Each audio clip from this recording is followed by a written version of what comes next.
Hey guys, this is Naruto, your host for Hot Takes Live, as always. Um, Today we have Pivotal, Christel from Pivotal, and then Henry Social on Avail Hot Takes Live, Lawrence from Henry.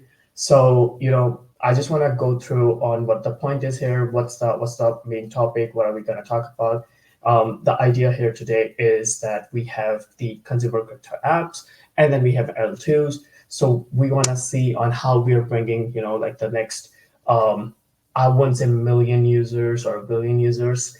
I'll say the next generations of crypto degens and the crypto users. I want to be very, very optimistic about numbers. So that's why.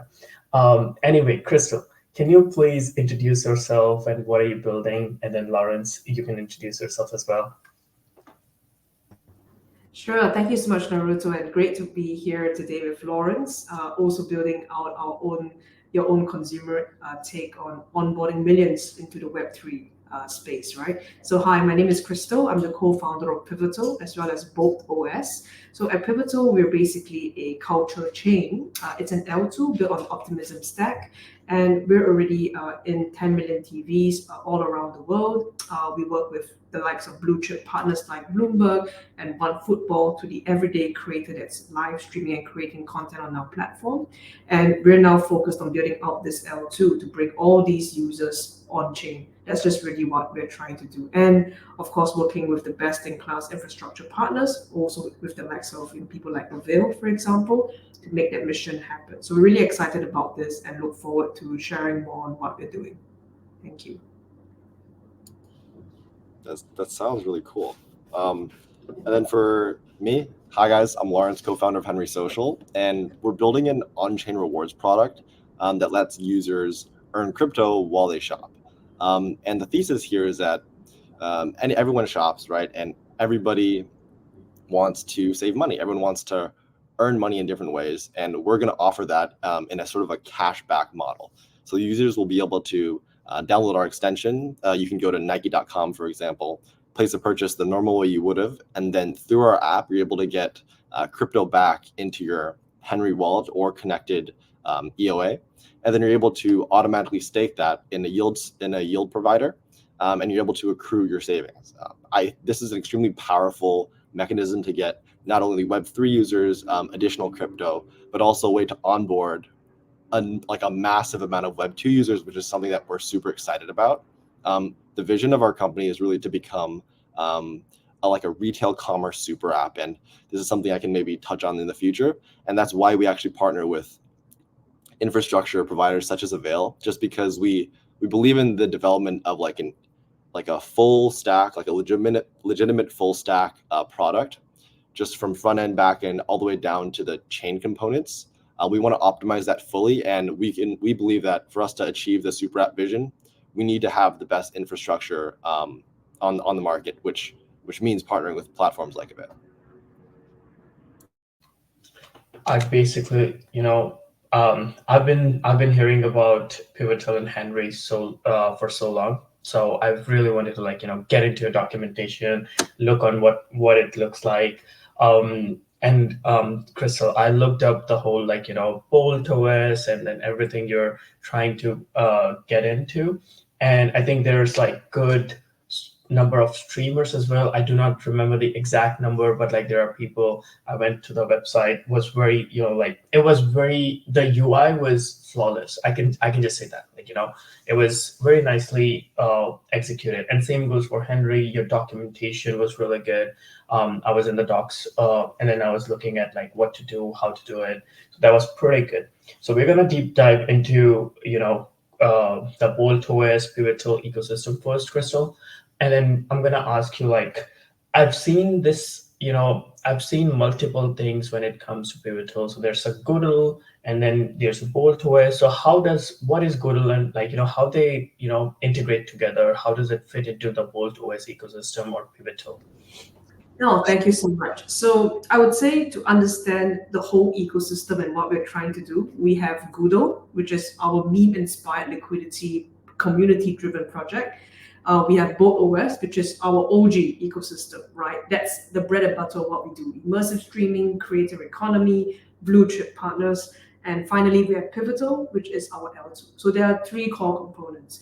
The Goodle project brings attention. I would say BoltOS brings that retention and re-engagement, because entertainment and culture and art is always a part of our life. And certainly I would say, Lawrence, shopping is also a part of everyday life. So that's how we're trying to bake in that Web3 layer, as you would probably agree with. And Pivotal is basically the L2, where we want to work with the best-in-class partners. That's why we're partnering with OPStack, Avail, to really scale up all these transactions and have established infra to bring normies on chain. That's what we're trying to do as a whole. But I'll come into Goodle for a short bit, because Goodle is sort of, I would say it was our test launch, meme-inspired liquidity. We launched this about 2 weeks ago. I wrote it on a paper napkin with a couple of friends, back in EFCC in Brussels, and we launched it on the Christel ILO platform, Initial Liquidity Offering platform. So how we did it was also quite interesting, because I'm sure all of us here have seen all the different meme coins and everything that happened in the space, and launching on Solana and Base. And I think the problem that we realized is that the low float, high FDV have been major concerns in the crypto space, because you get limited tokens that are released, there's complex vesting schedules, and projects face very high selling pressures. So a simple solution is to sell liquidity instead of selling tokens, because what happens there is that you basically have locked liquidity positions, it's vested through LPs, and your locked LPs basically generate fees that can be claimed anytime. So for us, we decided to do a test, something that is relatively low risk and I would say fun for the community. So we announced it a couple of weeks ago and said, okay, everyone, we'll do this as a test to see whether this initial liquidity offering will work together with Christel DeFi and do an initial liquidity offering. Let's do it for a cool coin called Goodle, right? So it's short for Golden Doodle, so that's why Goodle. And we'll do it at $5,000 FDV. Everybody puts in $20. We'll open up the whitelist to 250 people. Within 24 hours, we had like 1,000 applicants, and I had to screen them out, but it was pretty much 3/4 of them were like real people and not bots. And then in the end, we expanded the whitelist to 900 people. We launched at the same FDV. So since then, it's gone like all the way. The all-time high went up to about 4.5 million. It's since obviously come back down, so it was sort of hovering around that 1 million mark, and then obviously in the last couple of weeks it's been tapering at about half a million FDV. So I think what was interesting for us to see was how this actually drove a lot of attention back to the other stuff that we're doing, whether it's BoltOS and Bolt Plus, which is our immersive streaming platform, and of course the questions on how this will connect into Pivotal and how we can empower more people to launch their own initial liquidity offerings through launchpad functions and integrate it together with immersive streaming. That's our broader goal and vision of what we're trying to do. But yeah, I should not take out so much of your time. I do apologize. I get very enthusiastic about this. But back to Lawrence on how, what he's doing and what he's building as well. Yeah. Yeah, and don't worry about taking time. We want to understand what you guys are building, why you're so enthusiastic. So definitely that's completely okay. And I really like the name Goodle. I was always thinking why it's a Goodle, because sometimes it sounds like a doodle, which is the cute dog. So I was like, maybe something similar, but you cleared it for me. So thanks for that. Lawrence, now can you tell us more about the Henry Social? How are you guys trying to get these more consumers, your major thesis behind it? Yeah, thanks for asking. So wait, first on the way Christel described a 3-stack, almost like a 3-product structure. We've actually thought about our own stack being that somewhat complicated, and then that presented in a way where it's 3 separate products.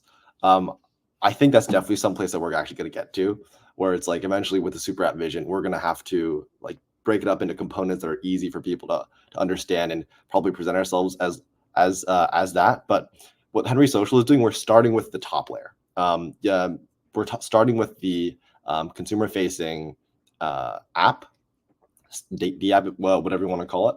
And what we're doing to get more consumers is we're really doing almost 2 sides of marketing. So we have we're Web3 native team, so we are marketing mostly to the Web3 folks right now. We launched our beta just about 2 weeks ago. We got we've gotten almost 20,000 users during our launch, and this has mainly been Web3 folks, just because we've been partnering with our wonderful ecosystem partner, Movement Labs, in addition to others, Avail being one of them, of course.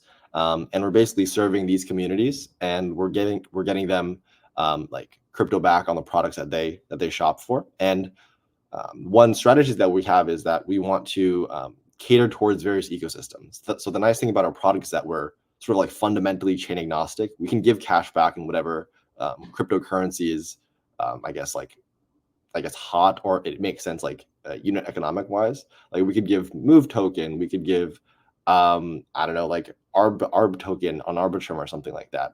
We can do it dependent on the communities we want to sort of cater towards, and it doesn't really hurt us like unit economics wise too much. But on the other side of that, there's the Web2 marketing. So at the end of the day, like we're a crypto cashback product right now, and we're going to give crypto cash back, and we're going to let people stake it. We're going to let people off ramp it, so convert it from crypto to fiat. All of that we're actually going to fully abstract away. So the nice thing is that embedded wallets, account abstraction is pretty mature at this point, and we can utilize that to make it totally seamless for Web2 users, but also extremely Web3 friendly.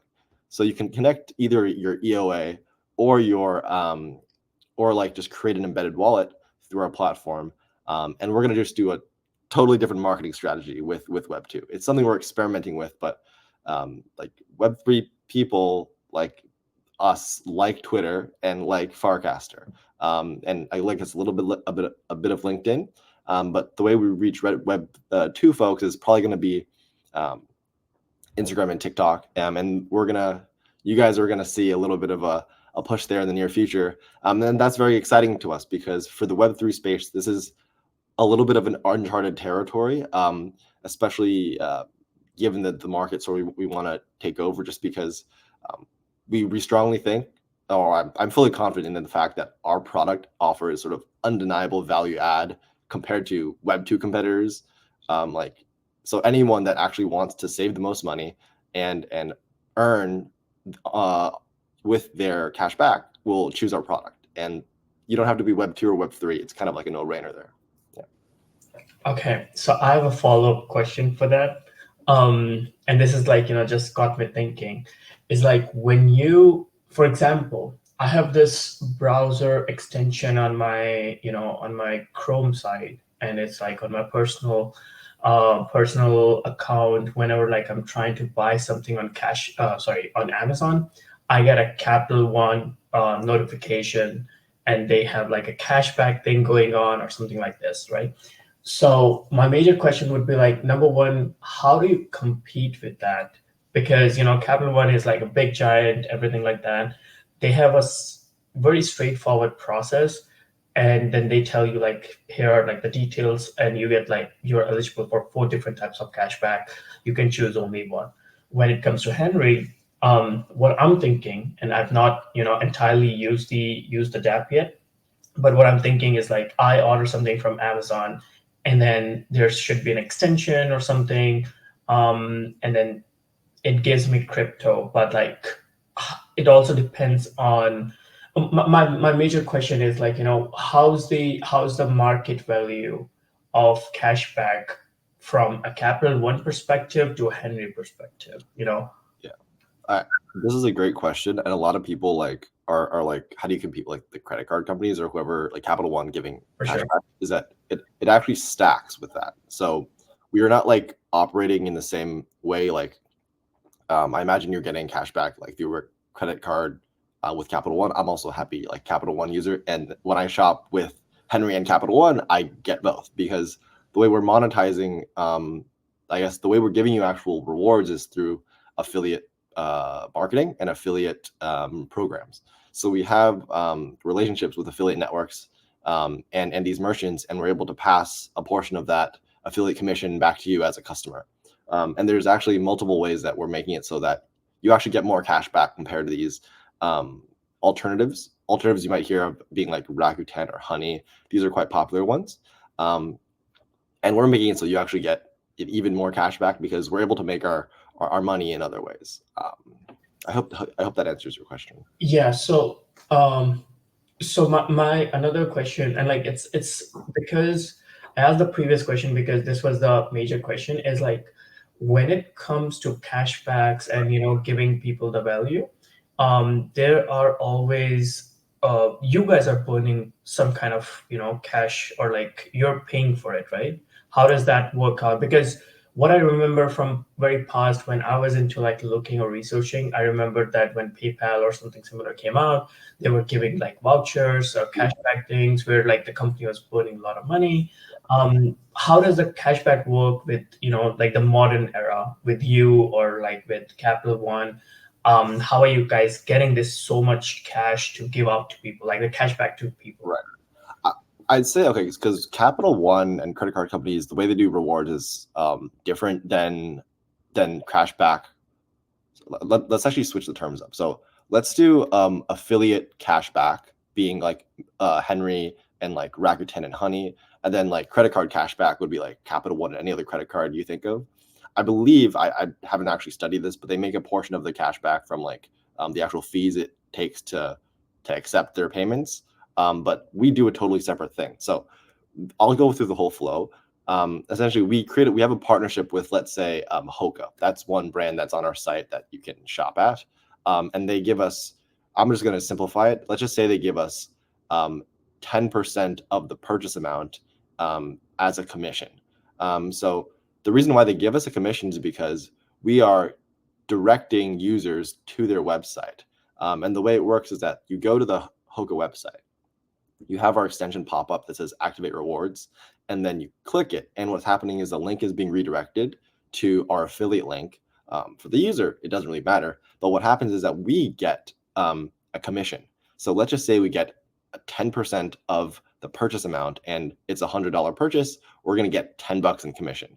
And then we're going to pass a large portion of that money back to the user. So it's a bit different than PayPal's initial like old like customer acquisition strategy where they were literally paying people to sign up to their platform. In this case, we don't actually need to front the cost from our balance sheet.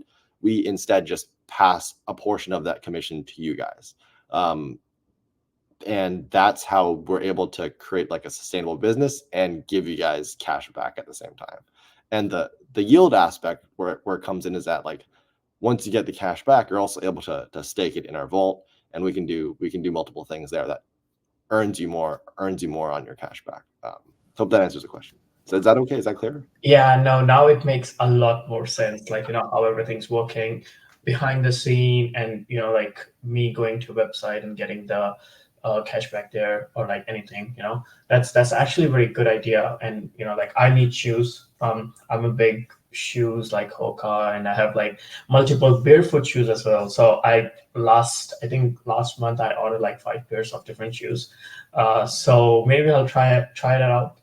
Okay, anyway, so moving to like pivoting a little bit to Pivotal, Christel, how does the launch of Pivotal's L2 in particular contribute like to the overall success of Goodle and the DeFi space? Like I've seen it so much. There's a 3-way ecosystem. I really like the idea.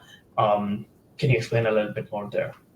Yeah, sure. But before I go there, I actually tried running barefoot once. I wasn't very good at it, and I've been playing around with different shoe brands, so Hoka, Nikes, of course. I normally kind of go towards the Nikes a bit more, but I got to give the Hoka once a good go again. So that's on the running front, which is a good one. But yeah, I mean, I think back to Pivotal's L2 in particular. I think what our goal is that we want to basically bring the next 100 million users on chain, right? And I think we have a good shot at that.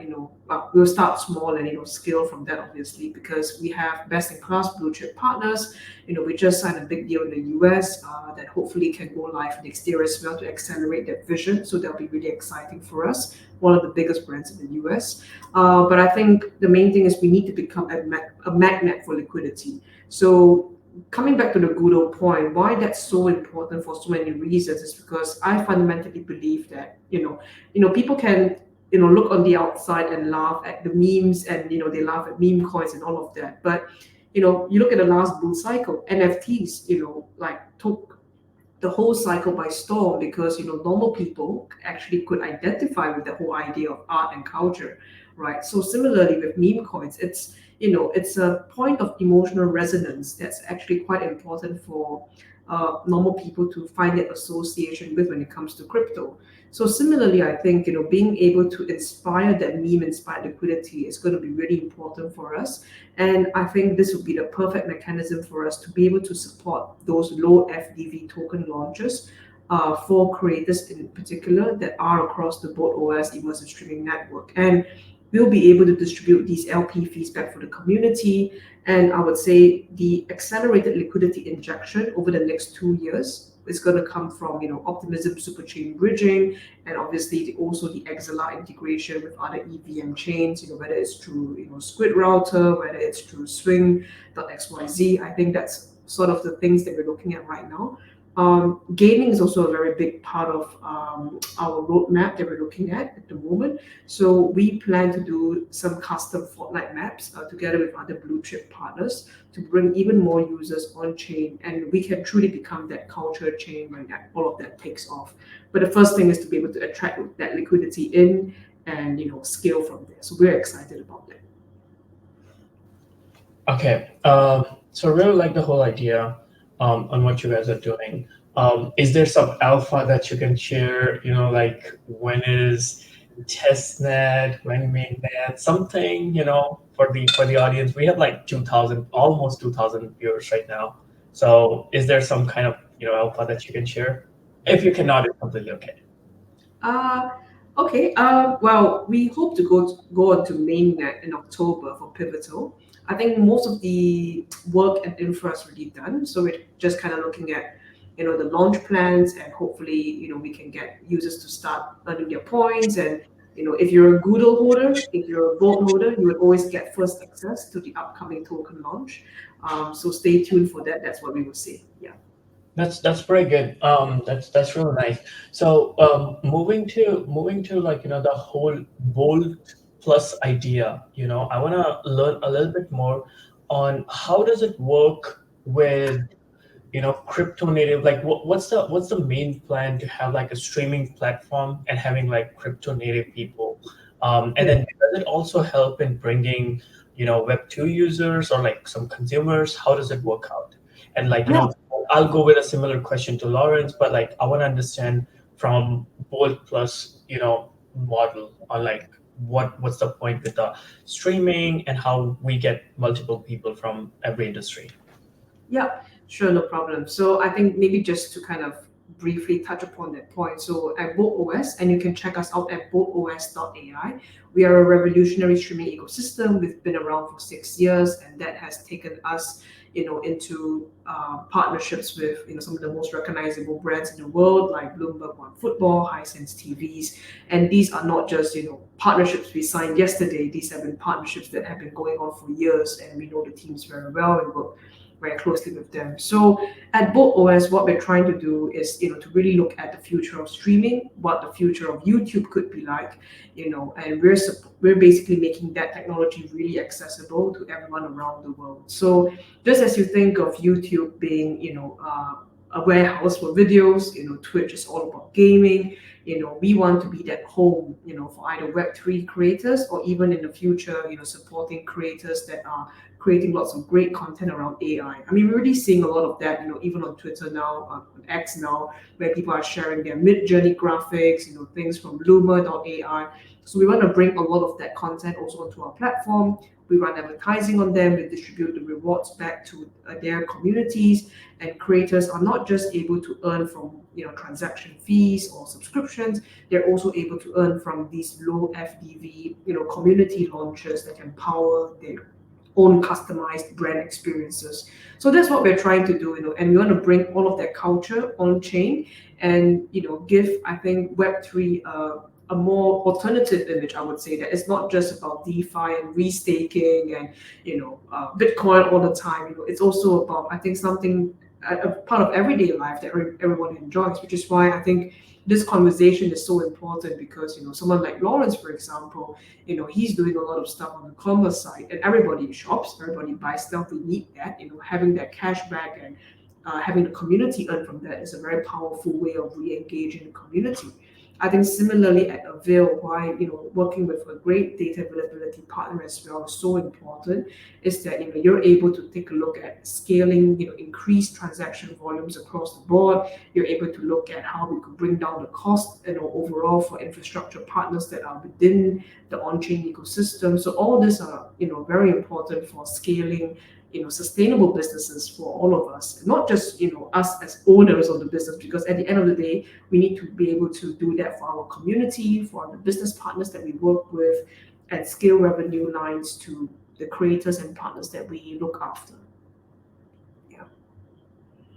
Okay, so I think I really like the fact that like you guys have been working with Bloomberg and like how everything is playing out.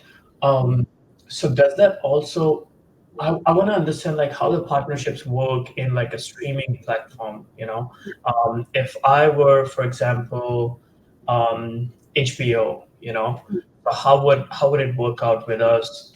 What does like HBO has to do, or like why would they want to partner if they're like such a big organization? They have hundreds of thousands of users, and then definitely I can understand coming from BoltOS perspective, Bolt Plus perspective, that there's a huge boost in the crypto natives.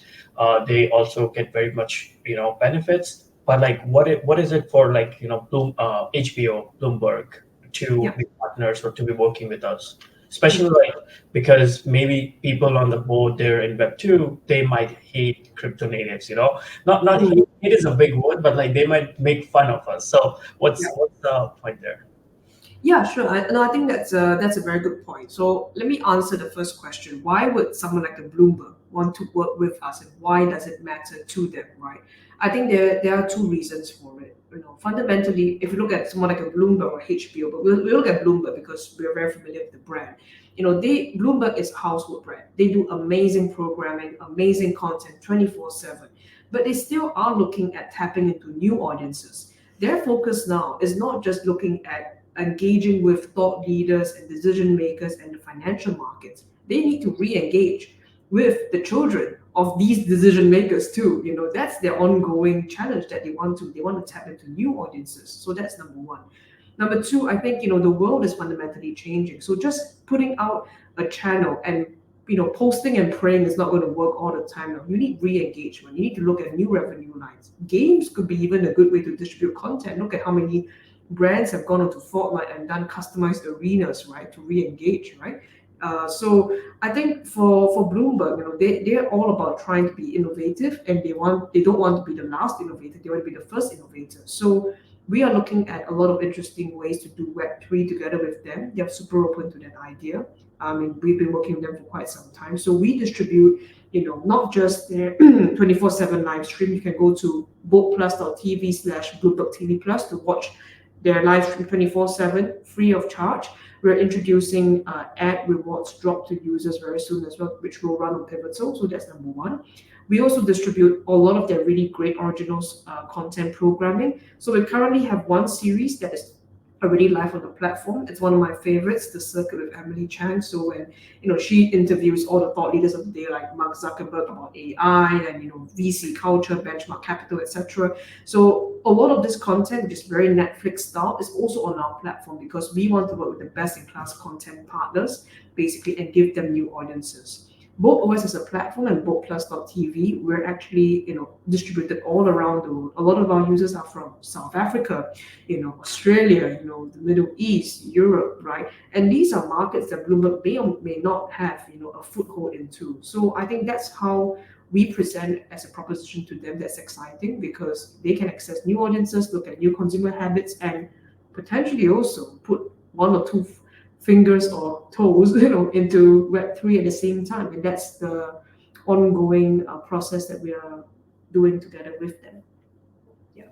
Okay, so that makes a lot more sense, and I think like you're right when you say like there's a South Africa or like Australia where Bloomberg might not have a big presence, and that's where they want to tap into. So that makes a lot more sense now. Okay, I have a very clear idea on like how and what's the whole goal here and how you're bringing like next stage of streamers and viewers and the users to Bolt and Bloomberg and any other company partner. So really love that.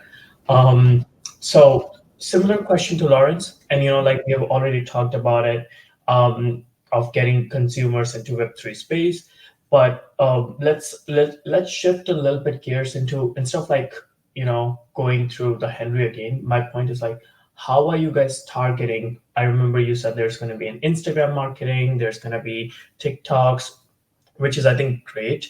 But when it also comes like, how do you get more consumers, especially from brands like Temu? I don't know, like, I've never used that, but there's like a lot of people using it. Or how do you, get it from Amazon? I know you're not like completely competing with them, but there still has to be some process where like you get more people to use the Henry. So what is the main goal of getting more consumers, and how do you look at it? Yeah, no problem there. I just really quick want to take a moment to shout out the Gorilla Movers in the chat. Wazza, G Henry, and G Move. Love you guys. I love your comments. I see them like on the side there from Twitter. Oh, that's what I was thinking for a while. I'm like, what is Wazza? It's some movement stuff. I know what's G Henry. I know G Move. Wazza was something new to me. That makes a lot more sense. Yeah. Sorry guys, gotta shout out the culture. For sure. Okay. To answer your question now, I don't. Oh, cool! I see a pop up on screen. I don't really. Yeah, we're not really competitors with like the e-commerce companies. We like more so work with them than everything. Like we're trying to get platforms like Temu and Adidas, Nike, US all on our platform, and that's gonna be happening in the coming months. Hopefully within like 1 to 2 months. And the way we target these users, like I mentioned, of course, like everyone shops and everything, and abstracting that away, but also it's more so getting people to understand the exact value add that we bring and doing that as quickly as possible. One of our missions is we actually want people to like get addicted to Web3. So I really like Web3. I love crypto. It's really cool. Like it's something that I enjoy, and I actually think that's an advantage we have in this space. So once we get users onto our platform, we want to close the feedback loop of not knowing anything about crypto, realizing it could actually give them value, to being like, oh my God, I just spent something that was crypto at one point. It accrued yield, and now it's like higher than it was before. I get quicker cash back. So that's something we can actually offer because we're using crypto. Quicker cash back, plus the yield, plus just a fantastic UI that we're constantly iterating on. We want to close this feedback loop as quickly as possible. And once we get that into the head of our users, then we're very confident they're going to understand the immediate value add and they'll want to come back to our platform. And also, like, this is also without mentioning, like, our platform itself is just an extension. You don't even need to spend time on our app if you don't want to. We have a web app and extension right now. Soon we'll have a mobile app. But in terms of just getting users to enjoy our platform, that's sort of the goal there, just closing that feedback loop as quickly as possible. And once again, the vision is a super app for retail commerce, and that expands into much more things. So eventually we want to let users not only get cash back, but also get discounts and tokenized like loyalty programs through the app. So like you can think about like a coupon for buy 5 coffees, get 1 free as a token that's tradable, and it would be like a non-fungible, but you could like purchase it using the tokens you get. There's so much you can do in the Web3 space that is simply not reasonable to do in Web2, and that's something that we're excited about doing further down the line. This sort of just goes into how do we, I guess, set ourselves apart from how do we set ourselves apart from I guess competitors, and it's really has to do with our vision, and I feel like also our ability to execute as a team, because we just want to change this. We just want to change the commerce world in general and bring the future of commerce on chain. Yeah. Okay. I think I really like the whole idea, and I wanna, like, once we get off this whole, once we get off the hot takes, I'm gonna go try the whole Henry social, and I'm gonna see what I can do there. That's really like good stuff. So Now let me ask you both a spicy question, and like that's the reason why we call it Hot Takes Live, because we would want people to take some kind of spicy takes, be a little bit different. And usually I'm the one on crypto Twitter asking like very spicy questions or giving hot takes. So that's why like I want to ask you guys, how do you guys retain these users? What if like there are actors that take advantage of the projects like Henry and Pivotal, Volt, and then they never come back? Like these are bad slash malicious actors because crypto is filled with airdrop farmers, right? Or the people who just want to take out the liquidity. So how do you go with that? How do you prevent it, or how do you make sure that you are not getting exploited? Um, who wanna go first? Christel? I can go first. Give Lawrence a short break, and then can continue. I think the prevalent. Well, I think airdrops and are a very good way to basically get, I think, very immediate user acquisition. And that's why over the years, right, when you kind of see the evolution of the token economy, whether it was ICOs and then IEOs and IDOs and now ILOs, it's always about how the token can still continue to have, I think, just to borrow what Anwar from BoltOS was actually saying in the comments, having that circular economy is so important, right? And that's the evolution. But as with everything, there's always going to be bad actors. I mean, it's not as different as, say, if today, right, we run a performance marketing campaign, right, on Google, right, to kind of drive traffic to BoltOS, for example, and all of us have done that. How many of those users are actually real? Are they all bots coming in and just basically farming their engagement and the traffic from your ad budget? So that's also a big problem in the ad world, but we won't go there. We'll come back to the airdrops, right? So similarly in this case, a lot of these airdrop farmers now, they're not even real people. They're just bots now.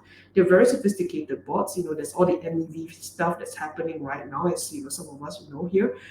So I think there isn't really a straightforward answer to prevent that in the space, because people are going to try and accumulate points, get tokens, get rewarded, and it's an ongoing dilemma that founders have to grapple with, right? What is the balance? Because you need some of that. Otherwise, you can't stand out and get everybody's attention. But if you do that too much, right, then you would look and you launch a token with with a lot of people that got access to it and not in the right way, your token price plunges and then you have another problem on your hands. So I think the short answer to it is that, us as founders, we must always try to be a bit more vigilant and screen out the bad actors every single day. You can't do it overnight. You can't try and do it overnight. I think being able to identify and have 1,000 super engaged community members is better than having 100,000 not very engaged. They put in some random comments, they get an airdrop, and then they never come back. And I think, a lot of us in the digital world these days, we are accustomed to having big numbers, big ideas, big adoption. But in reality, to get that 100,000 super engaged people, it's hard. It's very difficult, right? So quality over quantity, I think, and not rushing through the process is very important. And then who knows, you'll be able to build that right kind of retention and attention and momentum that your project can do. But that's just my take. I think it sounds like a cliche, but I fundamentally believe in it. Some of the most this boring stuff definitely works. So yeah. No, yeah, for sure. I think it's more of someone actually said it in the chat as well. It's more of like an attention economy. Not like exactly, but it touches some point over there. I think that's what I would say. But yeah, like specifically like crypto industry, there's so many airdrop farmers. They're like not farmers, like not a single person. They're like entities based in like different parts of the world, and then they just like try to exploit a whole protocol. Like for example, layer 0 did a really great job like trying to filter through them. But then again, you have, for example, I would not say names, but like there are companies that sadly got exploited, which is like why I do not like the current infra for the airdrops. Like you need to come up with a good way, or people needs to people need to really look into how it can be done correctly. But yeah, Lawrence, what are your thoughts on how would you retain these users? How you make sure they don't exploit something? Those kind of questions. And just for the record, we are almost hitting 3,000 viewers. We have 2,800, which is pretty good. Let's just see where we go. Yeah, great question. I will say my answer is going to be like two parts. One, the retention question, and two, like how are we going to think about, I guess, getting the right people on our platform and sort of avoiding these airdrop farmers, kind of. But like my answer is going to be a bit different than Christel's, just because we're like an app first, and then we're going to move gradually towards like an on-chain ecosystem. So like the way we deal with a problem is going to be probably a little bit different. For retaining users, one, we just want to get the right stores on our platform. As we get more and more stores that people love on our platform, it's a little bit interesting actually, because like someone commented attention economy. We have to care about that, but also we don't have to care about that as much as, let's say, like a Farcaster. That's like an extreme example. We're competing with something like Twitter, and the limited screen time a user has on their phone to dedicate towards social media every day. For us, we really work in the background, and the sort of the feedback comes to the user once they see the cashback and they see it accruing, and them realizing what they can do with it. Now we're going to drive that entire flow. Like they're going to be able to apply and use their cashback like on our platform. But that itself is sort of, I think it's almost less of an issue just because of the way our product works. But in terms of other aspects of how do we retain like users and how do we make them really happy, something we've actually delved into is a loyalty problem just in general. Like if you think about brand loyalty and loyalty, I guess in in-person store, like you might see like Sephora has a loyalty program, Target has a loyalty program, but they're all like siloed. They're all within an entity. But we really believe there's tremendous value for us to actually have a cross store, cross merchant, cross industry loyalty program. And we've actually looked into that problem. That's something that interests us for the future. But that sort of those findings have actually helped us look at ourselves and how do we actually build a loyalty program within Henry, within our actual product. How do we make it so that we reward our most loyal customers? And that's something that we're super excited about. Like we're going to be able to offer things such as instant cashback, zero fees, and even higher cashback to loyal users. And how we quantify that is going to be super important. The nice thing about our platform is that you have to actually pay money with your real world money to get cashback. So that in one way is almost like a Sybil deterrent, if you want to think about it. You can't pretend to purchase a lot of things. You kind of need to have the money instead of just like spamming, I don't know, like random testnet tasks. And in that way we can somewhat circumvent this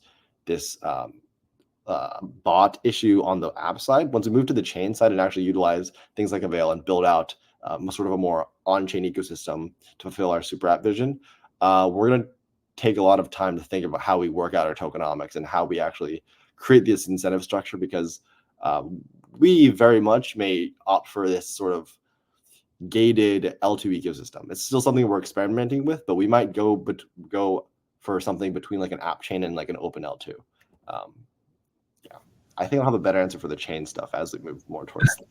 Now, I think I like the whole answer, and specifically the point where like users need to pay with their real money in order to get the cash back. So like they're not like trying to get a lot of tokens or airdrop. It's literally just them getting a cashback that they would get in a Web2 world. So that's very interesting. Yeah, I mean we're gonna have probably some like airdrop incentives with like, okay, let's see, you're a super loyal user, you've accumulated a lot of like credibility in our community. Yeah, you'll be eligible for airdrop in the future, but because of the purchasing, once again, like there's that major limiting factor. For sure. I think a good idea would be something like, I don't know if I fully align with it, but something like a point system. So think of like there's a user who has spent like $2,000 in a month, or like in 3 months, 4 months, and now they have acquired a point. Maybe they can get like a multiplier of something, those might be something that this is similar to like what I think American Express does. So that you get like, you can transfer your miles to something else. You can get like, 2x, 3x points for your flights, rentals. So that's really good idea, I think there. Yeah, that's definitely something that's something we're actively working on. But the important thing there, we don't want to only reward like the high spenders, because something like I want to make it so if you put in a lot of effort and you support the community, whether that be like forum discussion or like almost like peer-to-peer customer support, we're still experimenting there. But we want to make it so it's like not too grindy, but also not too pay to win. We're gonna have to strike an interesting balance. Yeah, that definitely makes sense. Yeah. I remember people like just grind to get airdrops. I've seen people make GitHubs, fake GitHubs, and then just like, try to change the README files on their GitHub of protocol level, which is very weird. Okay, so moving on to like one final question for you guys. And then this is like, I want to understand and I think we've touched this question on multiple levels, but I still want to like, get more concentrated thoughts on this one. How do you guys like envision Pivotal and like Henry as a real world adoption projects? Like at this point, I definitely know. What do you think is a good timeline that you see the real world adoption happening as well? Feel free to take some time, but Christel, go for it. Yeah, sure. I can take a stab at it first. Give Lawrence a bit of a break. I'm sure I'd love to hear his insights after that as well. So I think for us in the next 18 months, it's going to be really critical because we have a lot of the rails and the tech and the stack built out, when it comes to really reaching out to users through an everyday pillar, which is entertainment. So there are four key things I think, in helping us to achieve that level of adoption. The first one, for sure, it's account abstraction, right? Because retail users and normies, they want a simple experience regardless of the chain. So I think being able to do that and even onboard other wallets, best in class wallet partners, super critical for us. We'll work out a revenue model, around affiliate fees and swaps and all of that, and that will be a great source of revenue for us as a chain as well, which we can pay out, to people that are staking and supporting the network. So I think that's the first part. The second bit, I think, is to be able to support that Web 2 level sort of onboarding. So no more of managing, multiple wallets and keys and logins.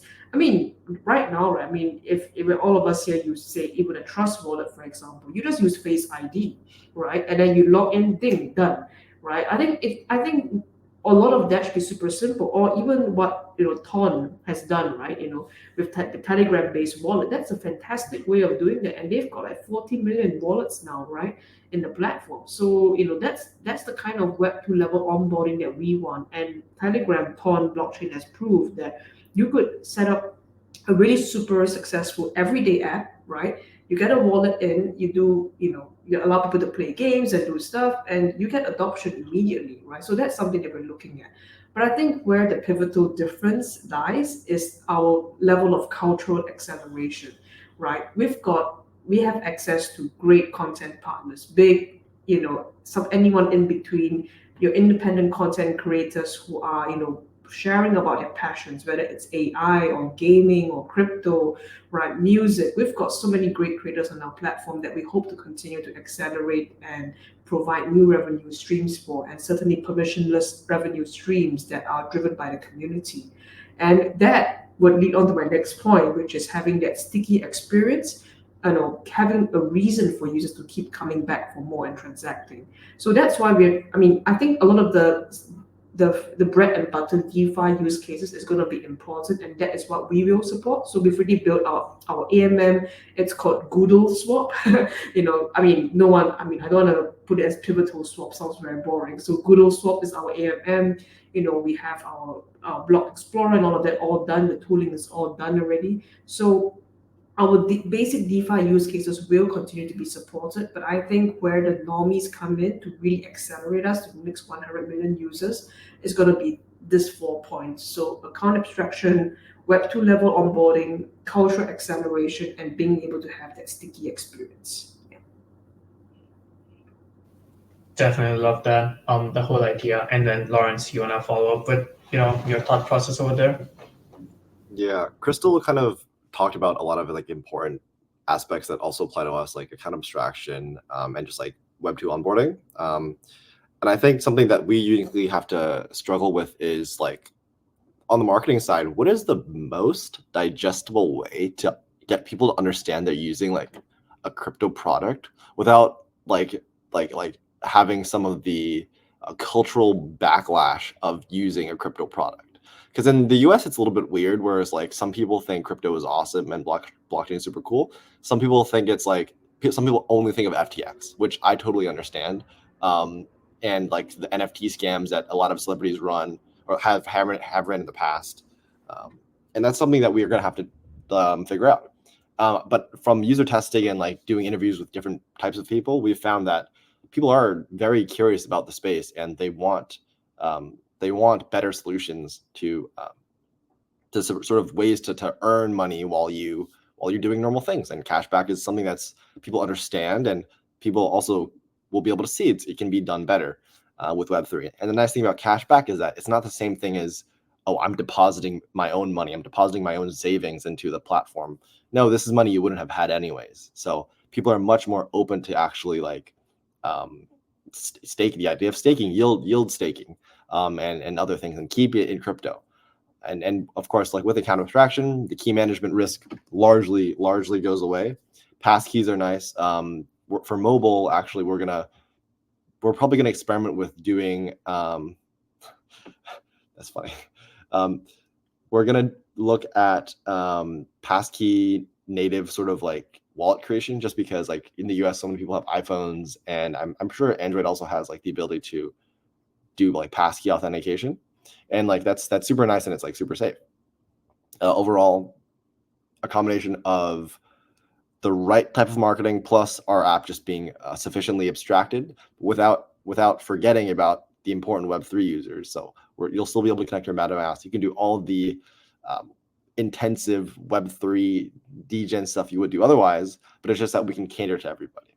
That's okay, Christel. Yeah, you did make me laugh with that tweet. Yeah, and that's sort of the gist of it. Yeah, thanks, man. No, I like both of your answers, and like sorry if I just showed it there, and then you lost your track of thoughts, but I think it was a really nice comment over there. But yeah, I think I really like the conversation that's going on in the comments as well. It's very interactive. That's why I keep showing it there. But Lawrence, I definitely agree with you and Christel. Like a lot of points that you guys touched on are very similar. So I feel like you guys have a nice vision and nice synergies over there as well. So definitely love the whole thing. Finally, like the closing thoughts, I feel I'm very bullish on whole pivotal BoltOS ecosystem. Very bullish on Henry Social.